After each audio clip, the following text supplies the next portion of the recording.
الرسل يا سندي الله الله أنت باب الله معتمدي فبدنياي وآخرتي الله يا رسول الله خذ بيدي يا إمام الرسل يا سندي الله الله أنت باب الله معتمدي فبدنياي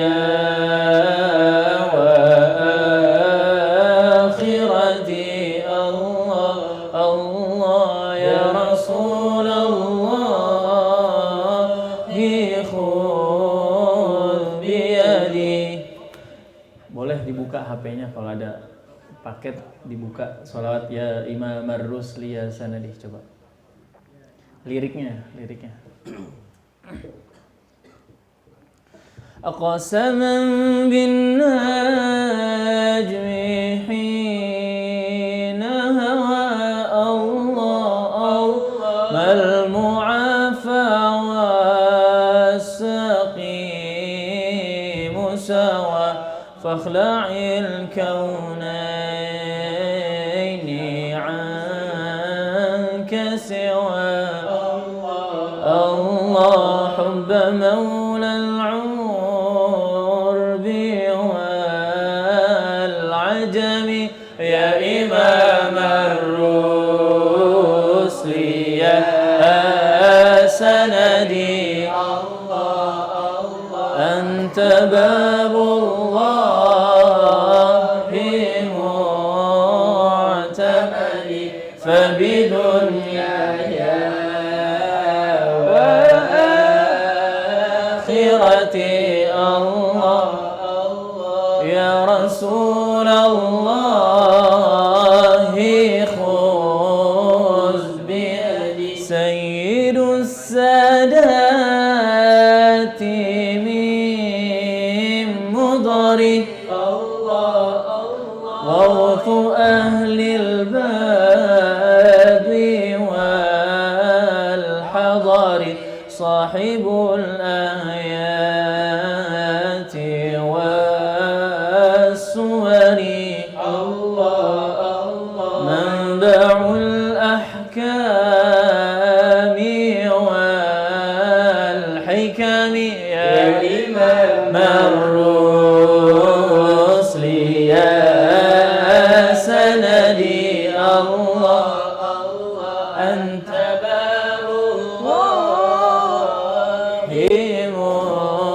معتمدي فبدنياي وآخرتي الله الله يا رسول الله بيدي قمر طابت سريرته الله وسجاياه وسيرته صفت الباري وخيرته الله عدل أهل الحال والحرم يا إمام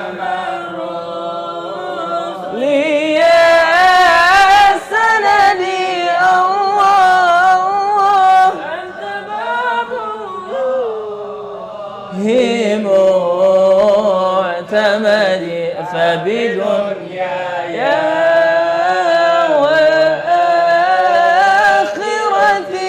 الله يا رسول الله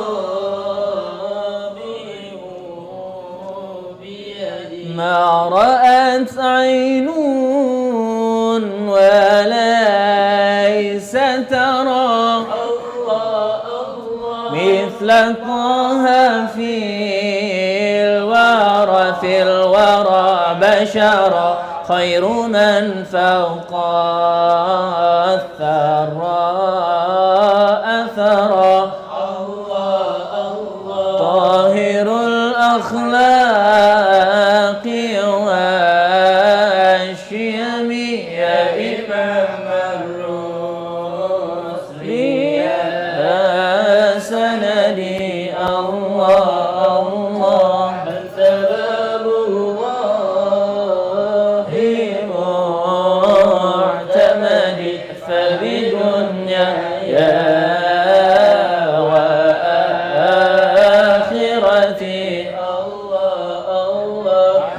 رسول الله خذ بيدي اللهم صل وسلم وبارك عليه وعلى آله. أعوذ بالله من الشيطان الرجيم.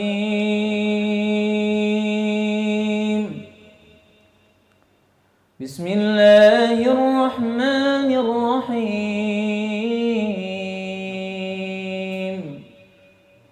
الحمد لله رب العالمين الرحمن الرحيم مالك يوم الدين إياك نعبد وإياك نستعين اهدنا الصراط المستقيم صراط الذين أنعمت عليهم غير المغضوب عليهم ولا الضالين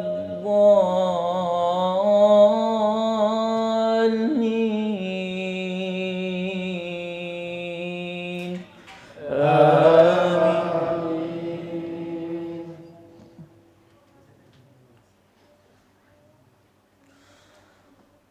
قال رب اشرح لي صدري ويسر لي أمري واحلل عقدة من لساني يفقه قولي واجعل لي وزيرا من أهلي هارون أخي اشدد به أزري وأشركه في أمري كي نسبحك كثيرا ونذكرك كثيرا إنك كنت بنا بصيرا.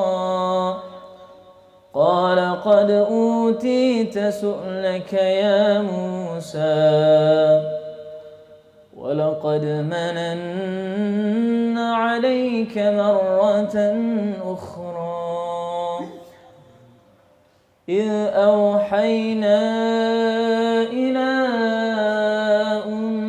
أمك ما يوحى أن اقذفيه في التابوت فاقذفيه في اليم فليلقه اليم بالساحل يأخذه عدو لي وعدو له وألقيت عليك محبة مني ولتصنع على عيني إذ تمشي أختك فتقول هل أدلكم على من يكفله فرجعناك إلى أمك كي تقر عينها ولا تحزن وقتلت نفسا فنجيناك من الغم وفتناك فتونا فلبثت سنين في أهل مدين ثم جئت على قدر ثم جئت على قدري يا موسى واصطنعتك لنفسي اذهب أنت وأخوك بآياتي ولا تني في ذكري اذهب إلى فرعون إنه طغى فقولا له قولا لينا لعله يتذكر أو يخشى قال ربنا إننا نخاف أن يفرط علينا أو أن يطغى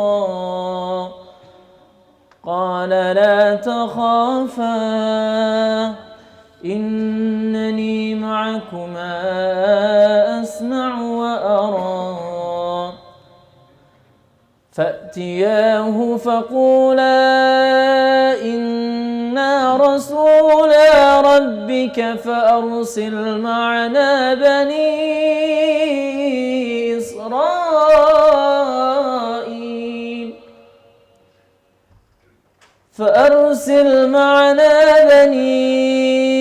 إسرائيل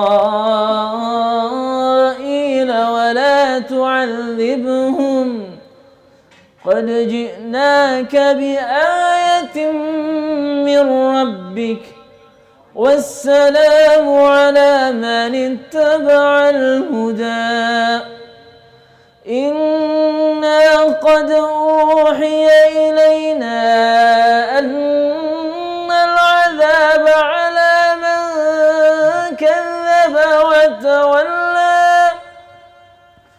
قال فمن ربكما يا موسى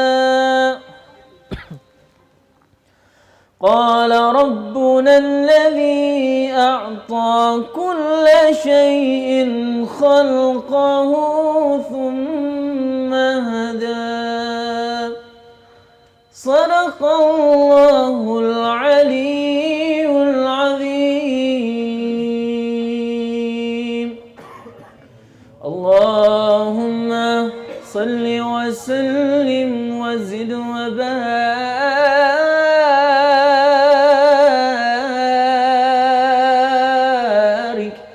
على رسول الله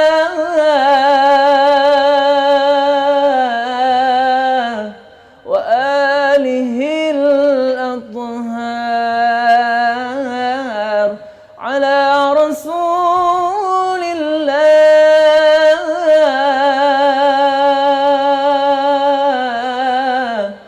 وأصحابه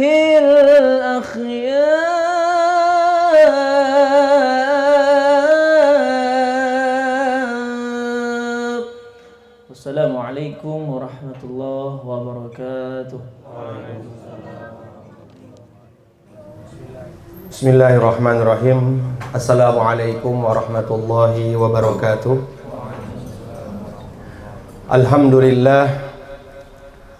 Alhamdulillahilladzi ja'ala al-arabiyyata min afsahil lughat. Alhamdulillahilladzi ja'alana min ummati sayyidil anam. Alhamdulillahi kulluhu wa lakal mulku kulluhu wa biyadikal khairu kulluhu wa ilaika yarji'ul amru kulluhu sirruhu wa alaniyatuh. Ashhadu an la ilaha illallah wahdahu la syarika lah wa ashhadu anna sayyidana wa nabiyyana Muhammadan abduhu wa rasuluhu alladzi la nabiyya ba'dah. Allahumma salli wa sallim wa barik ala sayyidina wa habibina wa syafi'ina wa maulana Muhammad sallallahu alaihi wasallam adada khalqihi wa ridha nafsihi wa zinata arshihi wa midada kalimatihi fi kulli lamhatin wa nafasin adada ma wasi'ahu ilmullah. Qala Allah ta'ala fi ayatihil karim a'udzu billahi minasy syaithanir rajim yarfa'illahu alladhina amanu minkum walladhina utul ilma darajat. Wa qala an-nabiyyuna Muhammad sallallahu alaihi wasallam may yuridillahu bihi khairan yufaqihu fid din wa innama ana qasim wallahu yu'ti. Wa qala aidan talabul ilmi faridatun ala kulli muslimin wa muslimatin aw kama jaa fil hadis. Alhamdulillahirabbil alamin, yang mulia yang terhormat kepada keluarga Mas Ridho beserta keluarganya, yang mudah-mudahan dengan keberkahan beliau memberikan tempat untuk kita semua mendekatkan diri kita kepada Allah Subhanahu wa taala. Allah terima beliau, Allah jadikan setiap amalnya diterima oleh Allah Subhanahu wa taala, dan semua keturunannya menjadi orang-orang diterima oleh Allah Subhanahu wa taala. Amin ya rabbal alamin. Dan kepada para jamaah yang hadir di sini, yang tidak bisa saya sebutkan satu persatu namanya, tetapi tidak mengurangi rasa hormat dan takzim saya, mudah-mudahan kita semua mendapatkan ampunan dari Allah Subhanahu wa taala. Dalam sebuah riwayat hadis, Rasulullah SAW bersabda, Allah Subhanahu wa taala kalau sayang kepada hambanya, maka Allah Subhanahu wa taala akan jadikan setiap kesibukan hambanya itu untuk senantiasa dalam kebaikan. May yuridillahu bihi khairan yufaqihu fid din wa innama ana qasim wallahu yu'ti. Kalau kita ingin tahu hari itu kita disayang enggak oleh Allah, maka lihat keseharian kita dalam hari itu. Kesibukan kita dalam hari itu bagaimana? Mendekatkan diri enggak dengan Allah Subhanahu wa ta'ala. Kalau dalam sehari kita jauh dari Allah Subhanahu wa ta'ala, maka menunjukkan Allah sedang murka kepada kita. Sebagaimana Rasulullah juga bersabda, min alamati aradillahi ay yaj'ala syughlahu fi ma la ya'ni. Allah Subhanahu wa ta'ala kalau benci kepada hambanya, maka Allah Subhanahu wa ta'ala akan jadikan setiap kesibukan hambanya tuh nggak ada manfaat untuk dirinya.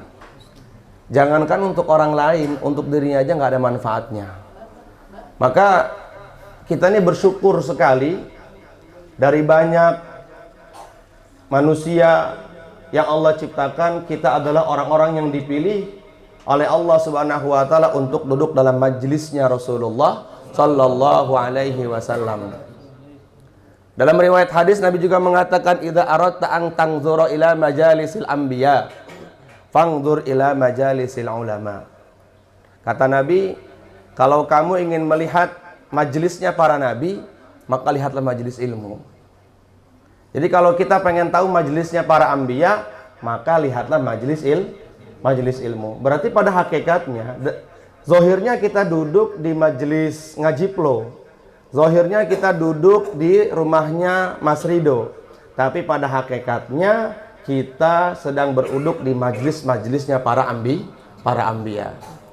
Inilah satu kemuliaan yang Allah Subhanahu wa taala berikan kepada kita. Bahkan bukan hanya ini kemuliaannya. Teman-teman nanti nih datang dengan membawa dosa yang banyak. Ketika nanti selesai pengajian, kata Nabi, kumu maghfuran lakum qad buddilat sayyi'atukum hasanat. Maka dosa-dosa kita Allah ampuni sebagaimana bayi yang baru lahir. Nah, ini adalah satu kemuliaan yang Allah kasih kepada kita. Loh, bukan cuma kita di sini. Orang di luar sana itu yang dekat dengan rumahnya Mas Ridho, la yashqa bihim jalisuhum, kata Nabi. Orang-orang di luar sana juga mendapatkan keberkahan dari barokahnya orang-orang yang duduk dalam majelis ilmu. Hadirin jamaah ngaji plo yang dimuliakan oleh Allah Subhanahu wa taala. Kita dihidupkan oleh Allah Subhanahu wa taala di dunia ini punya tujuan yang besar. Punya maksud hidup yang besar. Tujuan kita bagaimana Allah ridha kepada kita. Dan hidupnya kita di dunia ini nggak lama. Paling mengikuti umur Nabi kita. Yang Nabi mengatakan, a'maru ummati baina sittin wa sab'in. Umur umatku ini paling lama 60 sampai 70 tahun. Kalau ada orang umurnya lewat dari itu, maka nanti dia ibadahnya udah nggak maksimal. Payah, susah. Maka waktu yang singkat ini kita harus gunakan sebaik mungkin. Jangan sampai nanti ketika datang kepada kita kematian, baru yang ada penyesalan. Rasulullah SAW bersabda, ad-dunya mazra'atul akhirah. Dunia adalah ladang untuk kita di akhirat. Dunia itu tempat kita bekerja. Ya. Dan menerima rapotnya nanti dikubur, hasilnya nanti di akhirat. Kerjanya apa di dunia? Amal. Allah Subhanahu wa taala berfirman, "Wa ma khalaqtul jinna wal insa illa liya'budun." Tidaklah aku menciptakan jin dan manusia kecuali hanya untuk ibadah. Maka tugas kita di dunia ini bagaimana ibadah kita sempurna kepada Allah. Bagaimana ibadah kita diterima oleh Allah Subhanahu wa taala. Bagaimana Allah Subhanahu wa taala ridha kepada kita. Agar ibadah kita diterima oleh Allah, agar ibadah kita sempurna di hadapan Allah, agar Allah ridha kepada kita, maka tidak ada cara yang paling tepat kecuali kita mengikuti cara yang telah dibawa oleh Rasulullah dan para sahabatnya. Maka tidak ada kebaikan yang paling sempurna, tidak ada jalan di dunia ini kebenaran yang paling hak, melainkan kecuali kita mengikuti ajaran yang dibawa oleh Rasulullah Sallallahu Alaihi Wasallam yang telah dicantumkan oleh Allah dalam Al-Quran. Agama yang paling sempurna dibawa oleh para nabi adalah agama Islam. Maka kita harus mengamalkan semua perintah Allah dalam agama Islam. Tidak ada kurikulum terbaik kecuali mengikuti kurikulum yang telah diberikan oleh Allah kepada Rasulullah Sallallahu Alaihi Wasallam. Tidak ada agama yang paling sempurna. Agama yang hanya diterima oleh Allah adalah agama Islam. Inna dina indallahil Islam. Sesungguhnya agama yang diterima di hadapan Allah adalah agama Islam. Wa may yabtaghi ghairal islami dina. Barang siapa yang mencari kemuliaan di luar agama Islam, maka sungguh faulaika minal khasirun. Faulaika minal khasirin. Sungguh dia termasuk orang-orang yang rugi. Nggak akan pernah orang mendapatkan kebahagiaan di luar agama Islam. Tidak akan pernah. Kalau seumpama kita mengatakan ada kebahagiaan di luar agama yang telah dibawa oleh Rasulullah, itu adalah pemikiran yang keliru. Jadi agama yang paling sempurna untuk mendapatkan ridhonya Allah, agama yang paling sempurna untuk mendapatkan keyakinan yang betul kepada Allah, kecuali yaitu kita harus senantiasa menjadikan diri kita mengikuti caranya Rasulullah Sallallahu Alaihi Wasallam. Apa itu caranya Nabi? Caranya Nabi adalah memikirkan bagaimana setiap umat ini semuanya masuk ke dalam surganya Allah Subhanahu wa taala. Dan kita ini menjadi umat Nabi, maka kita harus punya pikir sebagaimana pikirnya Nabi. Kita ini adalah umat terbaik yang Allah mengatakan kuntum khairu ummatin ukhrijat linnas ta'muruna bil ma'ruf wa tanhauna 'anil munkar. Hai, kalian adalah umat terbaik yang diturunkan oleh Allah Subhanahu wa taala ke atas muka bumi ini. Kita ini lebih baik daripada umatnya baginda Nabi Adam. Kita ini lebih baik daripada umatnya baginda Nabi Nuh. Kita ini lebih baik daripada umat-umat terdahulu. Kenapa kita Allah katakan sebagai umat terbaik? Karena kita punya nabi yang paling baik. Karena kita punya nabi yang paling mulia, yaitu Rasulullah Sallallahu Alaihi Wasallam. Dan Allah Subhanahu wa taala telah menciptakan manusia sebagai khalifah. Inni ja'ilun fil ardi khalifah. Sesungguhnya aku telah menjadikan kalian manusia di atas muka bumi ini sebagai pengganti. Maksudnya pengganti siapa? Pengganti risalah-risalah yang dulu pernah dibawa oleh para nabi-nabi terdahulu. Tugas kita nggak ada yang lain. Tugas kita cuma satu. Bagaimana setiap umat yang ada hari ini semuanya mampu mengucapkan 2 kalimat syahadat. Setiap umat semuanya masuk ke dalam surga. Inilah tugas kita yang Allah berikan kepada kita. Sehingga Allah katakan kepada kita, antum adalah umat terbaik. Maka kata para ulama, agar kita bisa mendapatkan gelar sebagai umat terbaik, aywaman sona amin ashabin Nabi Sallallahu Alaihi Wasallam, maka kita harus mengikuti caranya para sahabat. 124.000 para sahabat adalah orang-orang yang paling mulia. Orang-orang yang telah dimuliakan oleh Allah Subhanahu wa taala. Dunia mereka sebelum akhirat mereka. Dunianya saja sudah Allah muliakan, bagaimana akhiratnya? Apa amaliyahnya para sahabat? Amaliyahnya para sahabat, beliau senantiasa berpikir bagaimana setiap kita ini semua masuk ke dalam surga. Tidak memikirkan dirinya sendiri. Ibadah bukan hanya untuk dirinya sendiri, tidak. Tapi kita punya program sebagaimana programnya para sahabat, yaitu memperjuangkan agamanya Allah Subhanahu wa ta'ala. Kalau mau dipikir, para sahabat itu lebih baik tinggal di kota Mekah dan di kota Madinah. Barang siapa yang sholat 2 rakaat di kota Mekah, di Masjidil Haram, maka Allah akan lipat gandakan sebagaimana 100.000 kali lipat dia sholat. Barang siapa yang dia sholat di kota Madinah, di Masjid Nabawi, maka Allah akan lipat gandakan 1.000, bahkan ada yang mengatakan 10.000. Tapi para sahabat tahu, ternyata ada yang lebih mulia daripada ini, yaitu berkorban, berjuang di jalan Allah Subhanahu wa ta'ala. Kalau seumpama tidak ada pengorbanan para sahabat, kalau seumpama tidak ada rintihan jeritan para sahabat, korbannya para sahabat, mungkin hari ini kita masih belum kenal kepada Allah Subhanahu wa ta'ala. Berapa banyak di antara kita hari ini memikirkan ibadah untuk diri kita sendiri. Kita nggak pernah memikirkan ibadah keluarga kita. Kita nggak pernah memikirkan bagaimana ibadahnya anak istri kita, nggak pernah. Bagaimana nanti di hadapan Allah Subhanahu wa ta'ala.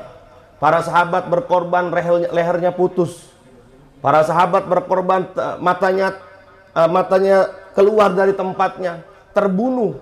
Bagaimana para sahabat mengorbankan semua jiwanya, semua kesenangannya demi untuk mendapatkan ridhonya Allah Subhanahu wa ta'ala. Hari ini kita hanya memikirkan ibadah kita. Sehingga Nabi SAW mengatakan, "Man lam yahtamma bi amril muslimina falaisa minna." Man lam yahtamma bi amril muslimin falaisa minna. Barang siapa yang tidak memikirkan orang lain atau saudara muslimnya, maka nanti pada hari kiamat dia bukan termasuk umatku. Kita ini butuh dengan Rasulullah semuanya. Ya? Kita ini butuh dengan Rasulullah SAW. Karena beliau adalah satu-satunya Nabi yang nanti akan bertanggung jawab di hadapan Allah Subhanahu wa ta'ala. Akan membela kita di hadapan Allah. Apa yang Nabi katakan sebelum wafat ummati? Apa yang Nabi katakan ketika beliau berjumpa dengan Allah Subhanahu wa ta'ala di Sidratul Muntaha, bagaimana umatku? Apa yang pertama kali beliau sampaikan di hadapan Allah ketika beliau dibangkitkan oleh Allah Subhanahu wa ta'ala? Ya Jibril, aina ummati wa kaifa ummati? Ya Jibril, bagaimana umatku dan sekarang di mana mereka semuanya? Rasulullah senantiasa memikirkan kita siang dan malam. Beliau pernah satu masa ketika beliau sholat tahajud, ketika beliau sampai kepada ayat yang di situ ada azab, yang mengenai azab, maka beliau menangis. Bahkan dalam riwayat hadis dikatakan sampai janggut yang tebal basah karena tangisan, memikirkan umatnya. Apa yang beliau baca? In tu'adzibuhum fa innahum ibaduk wa in taghfir lahum fa innaka antal azizul hakim.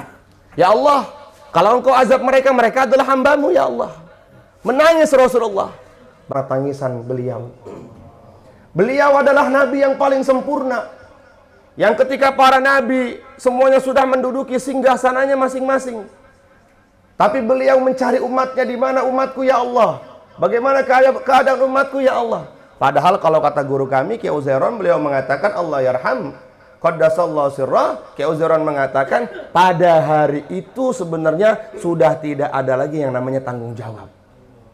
Masing-masing nabi-nabi semua mengatakan sekarang sendiri-sendiri, nafsi-nafsi. Tetapi hebatnya Nabi kita masih memikirkan kita. Di mana anak-anak ngaji pelo kata Rasulullah? Di mana katanya anak-anak bengkel hati? Di mana kata Rasulullah? Di mana ya Allah? Wa ma turidu an asnabi ummatika ya Muhammad, kata Allah. Wahai Muhammad, apa yang kau inginkan dari aku untuk umatmu? Apa yang kau inginkan dari aku untuk anak-anak ngaji pelo kata Allah? Apa jawaban Rasulullah? Ajil hisabahum ya Allah. Percepat hisab teman-teman ngaji pelo ya Allah. Masya Allah. Itulah Nabi senantiasa memikirkan kita. Sebelum tidur beliau memikirkan kita. Bangun tidur beliau memikirkan kita. Bahkan ketika makan pun dia memikirkan kita. Sayyidatina Aisyah radhiyallahu ta'ala beliau mengatakan, aku tidak pernah melihat Nabi makan sehari lewat dari 1 kali. Kenapa? Karena beliau senantiasa memikirkan umatnya. Satu masa dalam Muntahab Ahadits dikatakan Rasulullah Shallallahu Alaihi Wasallam mendoakan Sayyidatina Aisyah radhiyallahu taala anha, ya Allah ampuni Sayyidatina Aisyah, berikan dia keberkahan, masukkan dia ke dalam surga tanpa hisab. Begitu sangat senang Sayyidatina Aisyah, senang yang luar biasa. Maka Rasulullah bertanya kepada Sayyidatina Aisyah, kenapa engkau wahai Aisyah senang sekali? Ya Rasulullah, bagaimana saya tidak senang? Hari ini engkau doakan saya. Apa yang Nabi katakan? Doa yang saya sampaikan untuk kamu ini, yang saya ucapkan untuk kamu, setiap hari saya ucapkan untuk umat saya. Apa yang mau kita bawa di hadapan Nabi nanti? Kita memikirkan diri kita. Kita nggak pernah peduli dengan ibadahnya istri kita. Kita nggak pernah peduli dengan ibadahnya tetangga kita. Kita biasa-biasa aja ketika ada orang maksiat. Padahal Rasulullah SAW bersabda, "Ma tazalu la ilaha illallah tanfa'u man qalaha wa turaddu anhumul adzab wa niqmata ma lam yastakhifu bihaqqiha." Kalimat la ilaha illallah itu akan memberikan manfaat kepada siapa saja yang mengucapkannya. Ingat ini. Kita semua mengucapkan kalimat la ilaha illallah. Ingat. Kalimat itu akan bisa memberikan manfaat kepada kita siapapun. Ya, kalimat itu akan menjadi penyelamat kita nanti di hadapan Allah Subhanahu wa taala. Tapi kata Nabi, malam yastakhifu bihaqqiha. Selagi antum selagi antum telah menunaikan hak-haknya. Kalau kita belum menunaikan hak-haknya kalimat tersebut, maka na'udzubillah min zalik, mungkin bisa jadi kata Nabi, kalimat itu tidak akan bisa memberikan manfaat untuk kita. Apa itu haknya? Haknya itu kata Nabi, kalimat tersebut antum gak ridha melihat kemaksiatan yang ada di depan antum. Kalau hari ini kita kok tidak ada rasa dalam hati untuk mencegah kemungkaran, berarti na'udzubillah min zalik, bisa jadi nanti pada hari kiamat kalimat itu tidak akan bisa memberikan manfaat kepada kita. Padahal setiap kita mengucapkannya, ini adalah kalimat yang sangat agung. Kalimat yang dibawa oleh Nabi kepada pamannya dan pamannya tidak mau mengucapkannya.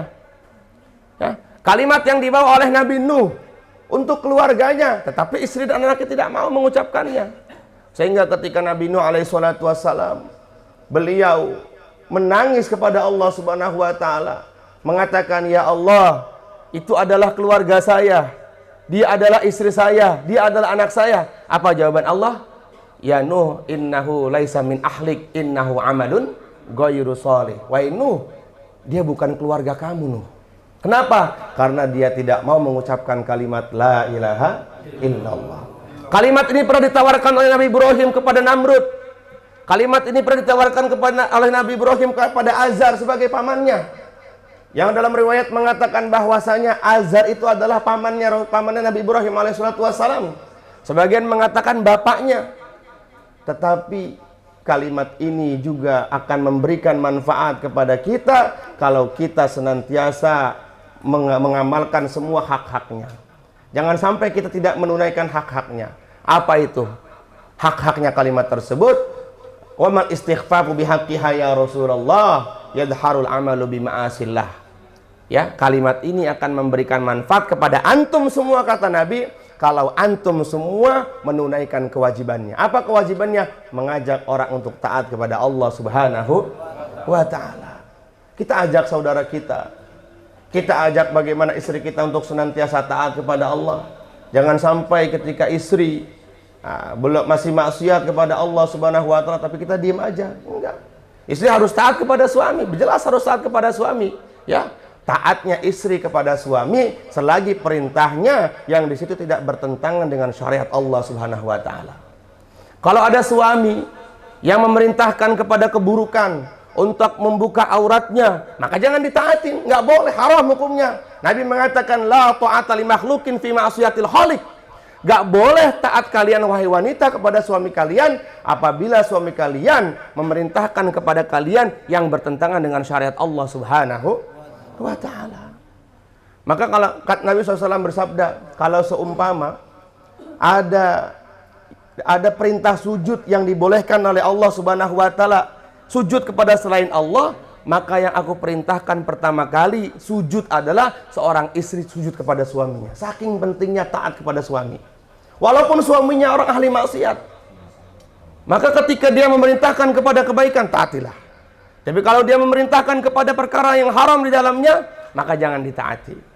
Tapi kita harus senantiasa berdakwah, mengajak dengan lemah lembut. Sudah dibacakan ayat oleh Ustaz Ghifari, faqula lahu qawlan layyina la'allahu yatadzakkaru aw yakhsha. Rasulullah, Allah Subhanahu wa taala telah memerintahkan Nabi Musa alaihi salatu wasalam untuk datang kepada Fir'aun. Dan Fir'aun itu kita tahu, dia adalah raja yang sangat zalim. Dia mengaku sebagai Tuhan. Orang-orang dibunuh olehnya. Tetapi ketika Nabi Musa alaihi salatu wasalam diperintahkan untuk berdakwah kepadanya, maka Allah perintahkan untuk berlemah lembut. Faqula lahu qawlan layyina la'allahu yatadzakkaru aw yakhsha. Wahai Musa, berkata lemah lembutlah kamu kepada Fir'aun. Semoga mudah-mudahan dengan perkataan yang lemah lembut itu Allah Subhanahu wa taala berikan hidayah kepada Fir'aun. Padahal Allah tahu, Nabi Musa juga tahu kalau Fir'aun itu tidak akan mungkin dapat hidayah. Tapi memang perintahnya dalam Islam itu agama yang paling sempurna. Islam itu mengajarkan akhlak yang baik. Nah, kalau kita melihat bagaimana ceritanya Rasulullah SAW pernah diludahi, pernah dicaci maki, maka beliau tidak pernah membalasnya. Rasulullah bersabda kepada Sayyidina Jabir radhiyallahu ta'ala anhu, wahai Jabir, perbaikilah akhlak kamu. Bagaimana maksudnya Rasulullah? Menyambung tali silaturahim kepada orang yang memusuhi dirimu. Ini susah banget ini. Nggak bisa ini. Bagaimana ceritanya Sayyidina Abu Bakar As-Siddiq radhiyallahu ta'ala anhu ketika anaknya difitnah zina. Padahal Masya Allah, yang fitnah itu adalah orang yang diurusi, yang ditanggung hidupnya oleh Sayyidina Abu Bakar. Tapi ketika Sayyidatina Aisyah radhiyallahu ta'ala anha difitnah zina oleh orang yang diurusi oleh Abu Bakar, maka biasa Abu Bakar ngasih satu hari 100.000, dia kasih hari itu 1 juta. Masya Allah. Ya inilah akhlaknya yang diajarkan oleh Rasulullah kepada para sahabat. Wal kadhiminal ghaidha wal afina anin nas. Di antara sifatnya orang beriman itu kadhiminal ghaidha. Pertama, dia bisa menahan amarah. Padahal dia mampu marah. Kemarin saya baca dalam Ihya sama teman-teman Hawariyun. Nanti pada hari kiamat Allah Subhanahu wa taala akan mengumumkan, masuklah kalian ke dalam surga dari pintu mana saja yang kalian mau. Dan silahkan kalian ambil kenikmatan-kenikmatan yang kalian suka. Ambil bidadari-bidadari yang kalian mau, kata Allah. Ini pengumuman. Kemudian Allah Subhanahu wa taala berfirman, ada yang bertanya, siapa itu ya Allah? Wal kadhiminal ghaidha. Yang pertama, orang yang mampu marah, yang marah kemudian dia mampu untuk menahannya. Makanya Rasulullah bersabda, laisa syadidu bisur'ah, innamas sadidul ladzi yamliku nafsahu indal ghadab. Orang yang kuat itu bukan orang yang bisa ngangkat barbel 300 kilo. Bukan.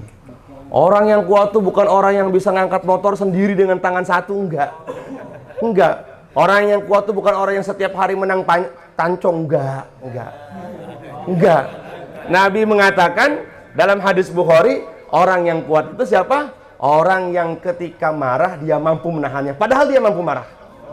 Itu orang yang kuat. Balasannya nggak main-main. Allah langsung berfirman, masuk surga dari pintu mana saja yang kau kehendaki. Ini sifatnya ciri orang beriman. Orang-orang yang akan masuk ke dalam surga tanpa hisab itu satunya itu. Wal kadhiminal ghaidha. Nah, ketika kita berdakwah, Mas, jauhlah. Ngapain tuh? Alhamdulillah, amin, alhamdulillah. Mudah-mudahan Bapak dapat hidayah gitu. Jangan dia marah kita balas marah, jangan. Ya, jangan kayak gitu. Rasulullah SAW beliau pernah marah. Rasulullah pasti pernah marah. Bahkan beliau marahnya itu pernah dalam setiap sholatnya dalam setiap sholatnya beliau membaca qunut nazilah. Karena waktu itu beliau dibohongin dalam urusan agama. Kalau udah urusan agama harus marah. Jangan sampai ketika agama kita kok dihinakan, kok kita diem aja. Enggak, bukan begitu. Marah itu ada tempat-tempatnya juga. Boleh kita marah ketika agama kita dihinakan. Tapi kalau dalam urusan kita sendiri nggak perlu marah. Ya, sabar. Kemarin kita sudah bahas tentang sabar. Sabar itu kata Imam Ghazali dibagi menjadi 3. Yang pertama as-sabru ala ta'ah. Sabar atas ketaatan. Taat itu sabar loh. Ngaji itu harus sabar. Datang jauh-jauh dari Bekasi, dari Sentul, dari Pondok Kelapa, Masya Allah. Dari Cikupa, Ustadz Ansori sendirian lagi, Masya Allah. Dari Cikupa, sama Bang Amin dari Cikupa. Ini sabar atas ketaatan. Maka pahalanya kata kata Imam Ghazali, orang yang sabar atas ketaatan, Allah akan berikan derajat 600 derajat di sisi Allah Subhanahu wa taala. Dan kita buka Syafal Qulub. Sabar atas melawan hawa nafsu.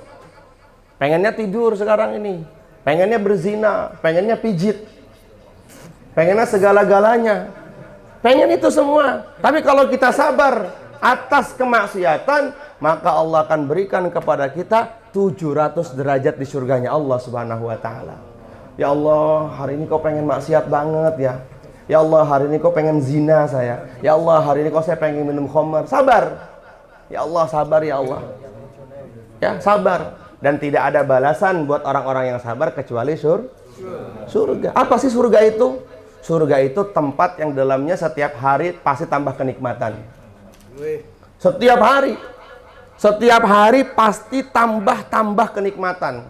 Sehingga dalam riwayat dikatakan ada orang ahli surga, makan pisang 1 nggak kerasa, enak. 2 makin nikmat, 3 makin nikmat. Sampai-sampai malaikat mengatakan, ente emang nggak mau ngerasain nikmat surga yang lain? Emang kenapa? Lihat tuh, cangkang pisang antum tuh sudah melebihi berat besar gunung Uhud. Karena Nabi mengatakan 1 pisang itu ada 700 rasa. Malah ainun ro'at, wala udhunun samiat, wala khatar ala qalbi basar. Kenikmatan surga tuh nggak pernah bisa dilihat oleh mata. Tadi kan saya ceritakan, tidak pernah bisa terdengar juga oleh telinga kita. Ada yang lebih dahsyat lagi. Bahkan terlintas dalam hati pun nggak bisa. Oh surga tuh enggak, surga tuh sangat luar biasa. Mudah-mudahan kita masuk ke dalam surganya Allah Subhanahu wa taala. Dan orang-orang yang sabar atas segala-galanya pasti masuk surga. Allah berfirman, "Innama yuwaffas sabiruna ajrahum bighairi hisab." Hanya saja yang masuk ke dalam surga tanpa hisab adalah orang-orang yang bisa sabar. Kemarin minggu kan saya sampaikan, sabar itu gampang diucapkan, tapi aplikasinya susah. Apalagi kalau udah ada perkara yang di situ kita memang harus marah. Tapi Masya Allah, contoh Rasulullah, Sayyidina Anas bin Malik berkhidmat kepada Nabi berapa tahun? 10 tahun. Apa kata Sayyidina Anas bin Malik, Mas? Selama aku berkhidmat kepada Nabi, Rasulullah tidak pernah mengatakan lima taf'al kada wa kada. Kenapa kamu melakukan itu? Nggak pernah Nabi bilang begitu. 10 tahun, kebayang nggak? 10 tahun kata Sayyidina Anas bin Malik, ketika aku berkhidmat kepada Nabi, Nabi nggak pernah mengatakan, "Hai Anas, jangan buat gitu. Hai Anas, kenapa kamu berbuat seperti itu?" Nggak pernah. Saking Nabi senantiasa menjaga akhlak kepada Anas bin Malik. Kita hari ini, ngapain kamu buat kayak gitu? Kan kalau udah saya bilang, ngeyel aja. Bener nggak? Iya. Dan biasanya kita marah kepada siapa? Kepada orang-orang yang di bawah kita. Biasanya marah seperti itu kita. Maka orang yang bisa sabar atas kemaksiatan, dia sabar untuk tidak maksiat, maka Allah akan berikan 700 derajat di sisi Allah Subhanahu wa ta'ala. Ini kata Imam Ghazali dalam buku Syafal Qulub. Kemudian sabar yang ketiga, sabar atas musibah. Wah, ternyata sabar untuk taat pahalanya masih rendah. Sabar ketika melawan kemaksiatan pahalanya juga masih belum terlalu tinggi. Tetapi kata Imam Ghazali, ketika antum sabar ketika menghadapi musibah yang telah datang kepada antum, maka Allah akan angkat derajat antum 900 derajat di hadapan Allah. Yang kata para ulama mengatakan satu derajat dengan yang kedua jaraknya bainas sama'i wal ard, antara langit dan bumi. Ya, sabar atas musibah. Kapan tuh sabar atas musibah? Bukan ketika datang musibah kita marah-marah, bukan. Ketika pertama kali ada musibah, yang kita ingat Allah. Nabi mengatakan, as-sabru indama sadmatil ula. Sabar itu ketika kamu dapat musibah, kamu ingat Allah, itu sabar namanya. Ada seorang sahabiah di kalangan para sahabat meninggal dunia anaknya, maka dia menangis di atas kubur anaknya, menangis.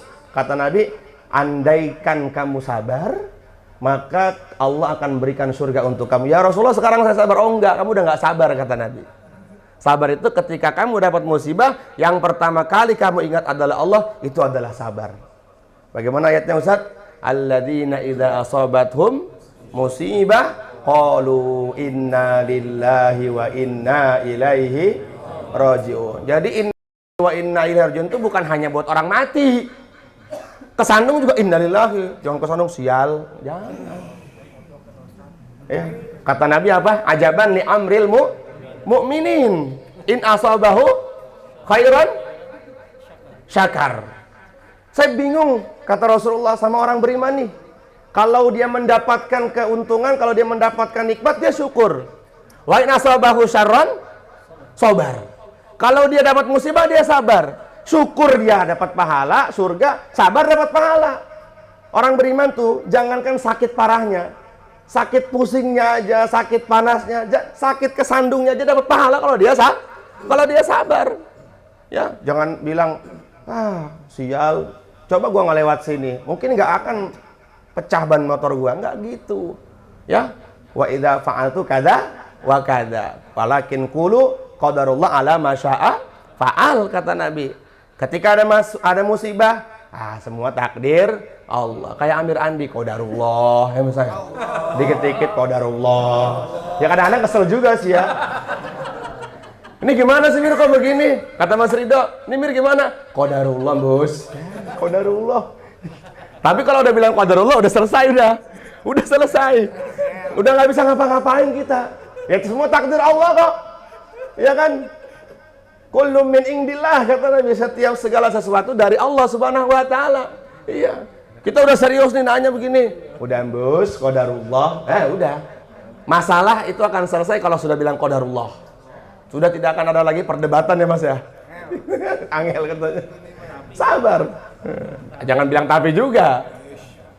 Jadi teman-teman yang dimuliakan oleh Allah Subhanahu wa taala, inilah cirinya orang beriman. Wal kadhiminal ghaidha, senantiasa bisa melawan amarahnya. Padahal dia mampu marah. Yang kedua apa? Wal afina anin nas. Itu keren banget sih. Udah bisa nahan amarah. Yang kedua kata Allah, gampang memaafkan orang lain. Insya Allah bisa gitu ya, insya Allah ya. Dilatihnya pas lagi jauh lah. Ngetok-ngetok pintu tuh Masya Allah tuh. Itu perlu sabar, perlu memaafkan itu. Makanya kalau kita lagi keluar di jalan Allah tuh ketika jauh lah, bawa 4 sifat ya.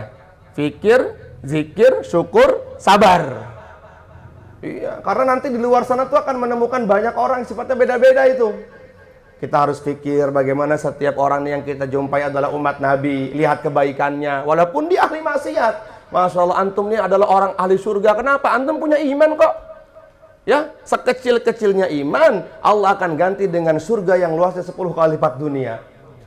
Yakhruju minan nari man kana fi qalbihi misqalu dzarratin minal iman, kata Nabi. Akan dikeluarkan dari dalam neraka siapapun mereka yang dalam hatinya ada iman walaupun hanya sebesar biji zarrah. Jadi jangan pernah kita merendahkan orang lain, nggak boleh. Haram hukumnya merendahkan orang lain.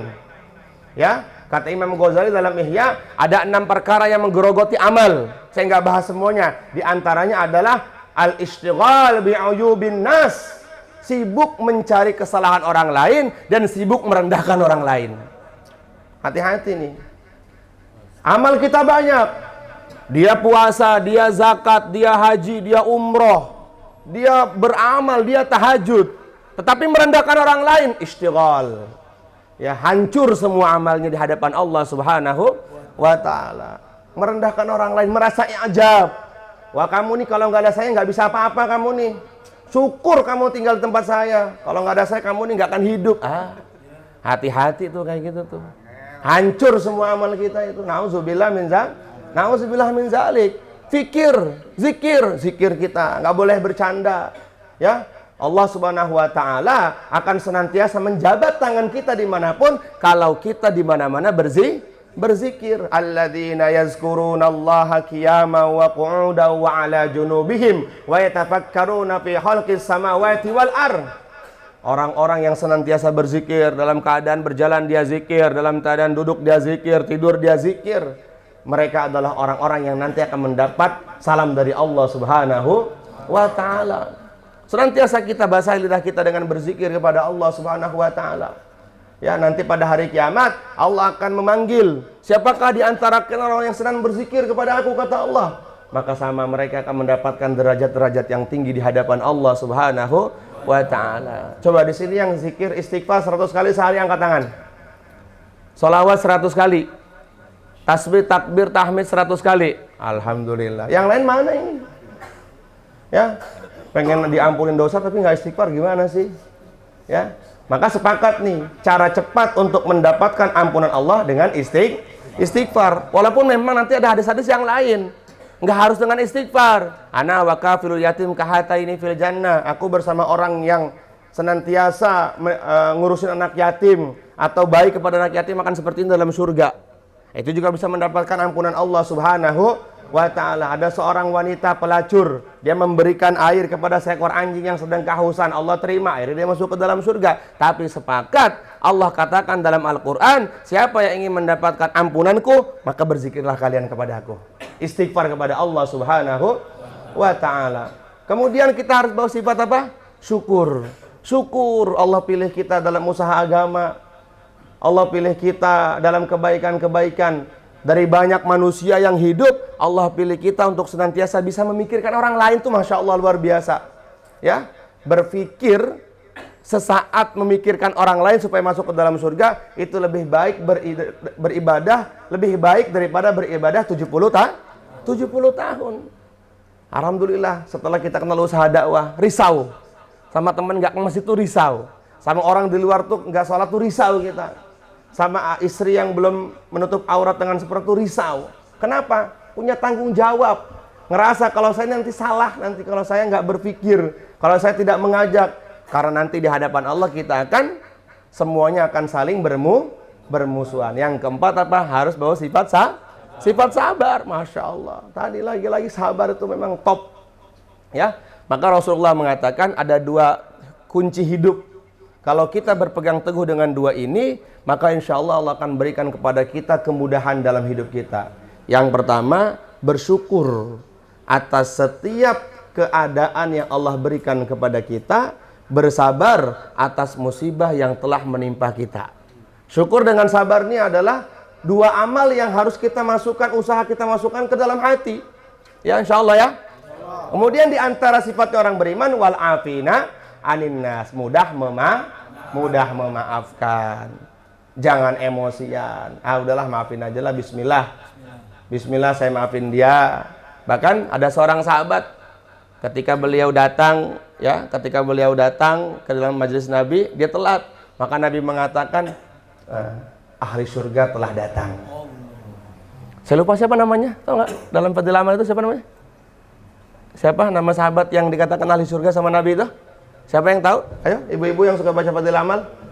Kemudian hari kedua, dia telat lagi. Kata Nabi, ahli surga datang kembali. Wah, Nabi udah bilang ahli surga kok. Itu kira-kira masuk surga nggak kalau gitu? Pasti masuk dong teman-teman. Wa ma yantiqu anil hawa in huwa illa wahyu yuha. Apapun yang telah disampaikan Nabi pasti hak. Pasti benar, nggak pernah bohong Nabi itu dan nggak pernah salah. Ya, Nabi mengatakan nisaun kasiyatun ariyatun ma'ilatun mumilatun ru'usuhunna ka'asnimatil buhti la yarihna raihatal jannah. Kata Nabi akan datang menjelang hari kiamat seorang wanita berpakaian tapi seperti telanjang. 14 abad yang lalu Nabi kita sudah mengatakan itu. Sekarang betul nggak? Betul. Seorang wanita berpakaian tapi seperti telanjang. Iya, baju adeknya yang masih umur 2 tahun dipakai. Allah, ini ininya bagus. Ini kan berlipet-lipet. Hitam lagi. Allah, Ustaz ngelihat ya, enggak kelihatan. hadis. Di basmol itu kacau. Iya kan, lagi baca Al-Waqiah di jalan, pakai kuning ininya. Pas dideketin, astagfirullahalazim. Kelihatan. Langsung ingat hadis Nabi, ya Allah, Nabi udah bilang 14 abad yang lalu. Ya. Kasyatun ariyatun. Wanita ini kalau berjalan sengaja dia menggoyang-goyangkan pantatnya, kata Nabi. Supaya digoda. Kan kalau dulu wanita punya rasa malu, kalau sekarang nggak ada rasa malunya lagi. Godain kita dong. Kadang bikin status di WhatsApp, joget-joget TikTok begini-begini, apa itu? Yang gini-gini, Allahu Akbar. Ya. Apa sih TikTok itu? Tarkuhu malayani, bener nggak? Min husnil islamil mar'i tarkuhu layanihi. Di antara keislaman antum sempurna itu, kata Nabi, meninggalkan perkara yang sia-sia. Nah kalau joget-joget begini, itu apa itu? Itu sia-sia nggak tuh? Hah? Nggak olahraga juga, Tat. Iya. Udah gitu gini-gini lagi. Itu Nabi 14 abad yang lalu bilang kayak gitu. Kasyatun ariyatun ma'ilatun mumilatun. Itu kalau udah ketemu sama temennya pasti gibah. Nah kalau sekarang yang gibah bukan cuma ibu-ibu kok, bapak-bapak juga kok. Parahan bapak-bapak malah gibahnya. Iya. Bapak-bapak nih kalau udah ngumpul makan pasti gibah itu. Iya. Tapi jangan takut. Subhanallah bihamdihi, subhanakallah wa bihamdika, itu aman. Kan Nabi bilang, barang siapa yang dalam satu majelis dia berbicara keburukan, kemudian setelah majelis itu dia mengucapkan subhanallah bihamdihi, subhanaka allahumma bihamdika, asyhadu an la ilaha illa anta astaghfiruka. Kata Nabi, dosanya semua diampuni oleh Allah. Tapi jangan sengaja gibah juga. Ya. Rasulullah bersabda, man jalasa min baitihi lam yaghtab insanan fahuwa dhaminun 'ala Allah. Barang siapa yang dalam satu perkumpulan kok usaha menahan gibah, dijamin masuk surga sama Allah. Allah yang ngejamin langsung. Nah, nanti kita habis ngaji makan, tahan jangan gibah, coba bismillah. Ya. Bukan ibu-ibu nih, bapak-bapak. Kacau bapak-bapak. Ya. Ini ketawa insyaallah. Hati-hati. Iya. Hati-hati. Majelis apa ini kata Pak Arifin? Allahu Akbar. Apa itu gibah? Membicarakan keburukan orang lain, aibnya orang lain, nggak boleh. Gibah itu haram. Fitnah juga haram. Ya, kalau kita ngigibahin orang, nanti kalau kita pergi dari tempat kita gibah orang, dia akan ngigibahin kita. Begitu nggak? Bener. Saya Mas Ridho Ustadz Gifari ngegibahin Bang Alvin. Saya pergi, bisa jadi Mas Ridho Ustadz Gifari ngegibahin saya, bisa jadi kayak gitu. Kan hukum alam katanya. Benar. Nauzubillah min dzalik. Kekejian padahal dia tidak melakukannya, itu fitnah. Yang sebagian riwayat mengatakan al fitnatu asyaddu minal qatl. Fitnah itu lebih kejam daripada pembunuhan. Jadi dua-duanya nggak ada yang betul. Gibah ya tempatnya di neraka juga, fitnah juga di neraka. Lebih baik kita bicarakan kebaikannya orang lain. Insya Allah ya, memaafkan, senantiasa memaafkan. Ya. Jadi teman-teman yang dimuliakan oleh Allah Subhanahu Wa Taala, kita nih hidup di sini cuma sebentar aja, cuma sampai mati. Kalau nanti besok mati, selesai ibadah kita. Ya, kalau nanti hari ini mati, salat kita selesai, zakat kita selesai, ngaji kita selesai. Maka bagaimana kematian kita yang cuma sekali, Allah ridho sama kita, biar matinya enak gitu. Jangan mati nggak enak, jangan mati ketabrak gitu misalnya. Maka kata dalam hadis itu dikatakan, ya seorang ulama mengatakan, di antara agar kita tercegah dari kematian yang buruk adalah al-baru liwalidayhi la yamna'u maitatassu. Berbakti kepada kedua orang tua itu mencegah dari kematian yang buruk. Bukan yang su'ul khotimah ya. Bukan yang su'ul khotimah. Tapi kematian yang buruk. Mencegah dari kematian yang buruk. Ya kayak ketabrak, jatuh dari lantai 14. Kemudian dalam muntahab hadis dikatakan itu, ada hadis. Di antara agar kita tercegah dari kematian yang buruk, senantiasa kita berbuat baik dalam setiap dalam setiap keadaan. Senantiasa kita berbuat baik dan tidak ada kebaikan yang paling sempurna. Wa man ahsanu qaulam mimman da'a ila Allah wa amila shalihan wa qala innani minal muslimin. Tidak ada kesempurnaan yang paling sempurna di hadapan Allah, kebaikan yang paling sempurna di hadapan Allah Subhanahu wa taala, melainkan kita mengajak orang untuk taat kepada Allah Subhanahu wa taala. Kita ini semuanya dai khalifah. Tugas kita ini mengajak, ya. Kalau mengajar itu tugasnya para ulama. Ya, kalau ngajar fikih jangan sembarangan. Ngajar tajwid jangan sembarangan. Ngajar tafsir jangan sembarang, itu tugasnya ulama. Kalau ngajak kan enak. Yuk, ngajak yuk, sholat yuk. Nah, kalau teman-teman di kantor gitu kan waktunya zuhur. Zuhur nih. Nah, kenapa kita sama dunia kita ajak mereka? Waktunya makan siang nih. Padahal kan enak zuhur dulu gitu kan. Zuhur dulu. Lapar gua, habis zuhur kita makan. Kan enak kalau gitu. Kan gitu ya. Allahu Akbar. Padahal barang siapa yang mengajak kebaikan, kalau dia mengerjakan kebaikan yang dia ajak, ya, kemudian dia mengerjakan kebaikan itu, maka orang yang mengajak akan mendapatkan kebaikan sempurna. La yang kusumin ajri fa'ilihi, tanpa mengurangi sedikit pun. Insyaallah ya. Jadi kita harus senantiasa mengajak kebaikan. Dan saya mau mengajak nih kebaikan sama teman-teman. Besok pagi insya Allah kita akan keluar 3 hari di masjid apa namanya? Permata Kolbu, deket di sini nih. Bagi teman-teman ya, kalau cari waktu nggak ada, luangkan waktu buat agama itu. Ya, semuanya sibuk ya. Nah, di sini kan temanya kan mengajak dengan lemah lembut. Ya Mas ya. Temanya malam ini adalah bagaimana caranya mengajak. Nah, saya mengajak sama teman-teman, besok insya Allah kita itikaf di Permata Kolbu. Bagi teman-teman yang mau bekerja juga besok silakan. Pulang kerja, datang ke masjid. Insya Allah ya. Nanti besok lagi berangkat kerja lagi. Namanya apa itu? Daftari. Insya Allah ya. Mudah-mudahan Allah terima kita semuanya. Dan kembali ke ini, ke yang tadi sabda Rasulullah SAW, wanita-wanita yang seperti tadi jangankan masuk ke dalam surga, ya, la yarihna ra'ihatal jannah, mencium harum surga pun dia tidak akan dikasih oleh Allah Subhanahu wa taala. Nauzubillah. Bahkan di antara dalam hadis yang lain Nabi mengatakan akan datang menjelang hari kiamat seorang wanita yang rambut mereka dikuncir sebagaimana punuk-punuk unta. Jadi itu sekarang udah musim tuh trennya kunciran tinggi, katul istiwa katanya.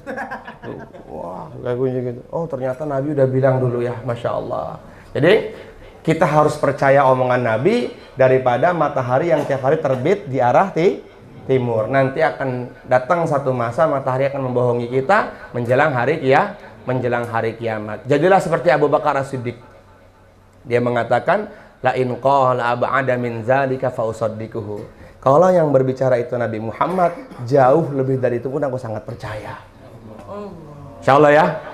Maka tingkatan derajat tertinggi pertama para nabi, ya. Yang kedua siddiqin. Yang ketiga syuhada. Yang keempat solihin. Wa hasuna ulaika rafiqa. Dzalikal fadlu minallahi wa kafa billahi alima. Semoga Allah terima kita semuanya, Allah istiqomahkan kita semuanya, dan setiap langkah kita dijadikan oleh Allah kebaikan-kebaikan untuk memberatkan amalan kita nanti pada hari kiamat. Amin ya rabbal alamin. Baik, ada pertanyaan nggak? Silakan.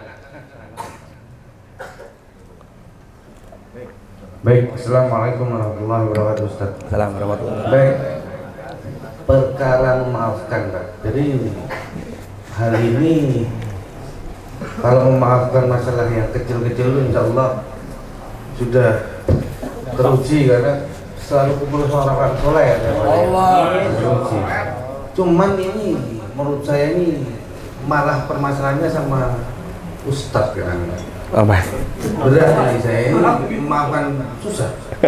Apalagi dia. Karena saya jujur sekali, gue di sini ada teman-teman juga. Ini yang saya rasakan, itu bagaimana cara amalan-amalan tertentu, karena setiap saya Ngelihat dia uswah sebut saja Kai. Ya udah, jangan disebut. Sampai karena apa? Karena beliau itu kayak gibah massal, Oh gitu. Iya. gibah oknum, gibah apa ya, gibah dalam arti gibah aliran yang tidak sesuai dengan mereka. Ya bid'ah haram itu selalu diucapkan. Saya ada mata-mata di masjid kan. Iya, iya. Setiap masjid ada yang rekam kasih saya. Dan orang-orang yang di masjid itu kadang-kadang laporin saya juga nggak Sama. nyaman gitu. Oh, iya. Ini orang kadang-kadang saya bilang, sentil saya dong Ustaz. Biar kita rapi sekalian gitu. Kan udah disentil kita dulu, Mas. Enggak Ustaz, Oh. kaitir. Saya jujur aja kan di sini saya setiap ke masjid ada beliau itu pengen rekam gitu. Nah, itu kesabaran saya cuma itu saja. Ya. Kalau kesabaran masalah musibah dan sebagainya insya Insya Allah. saya kata, Ya. ini tuh orang tuh kenapa nggak selalu ngomongin orang lain bid'ah haram. Orang ini sakit jiwa, Pak. Mau kita periksa bersama-sama. Gitu. Kali ini saya dosa nggak apa-apa, tapi Jangan dosa, Mas. Jangan dosa, jangan. Berat dosa itu berat. karena Ya. nggak suka sama orang katanya dosa. Ya. Ini katanya Ustadz, karena saya mau iya, udah 3 tahun ini saya masya Allah hati saya amalannya. Oh ya. Pertama gini, Mas. Pertama, jenengan gak usah duduk di sana lah, ya. Jenengan gak usah duduk di sana. Kemudian yang kedua, aku usul mata-mata itu adalah diudahin aja.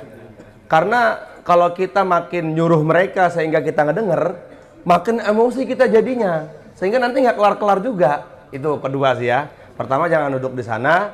Ya udah, seakan-akan nggak tahu lah, udahlah apa yang mau dia omong.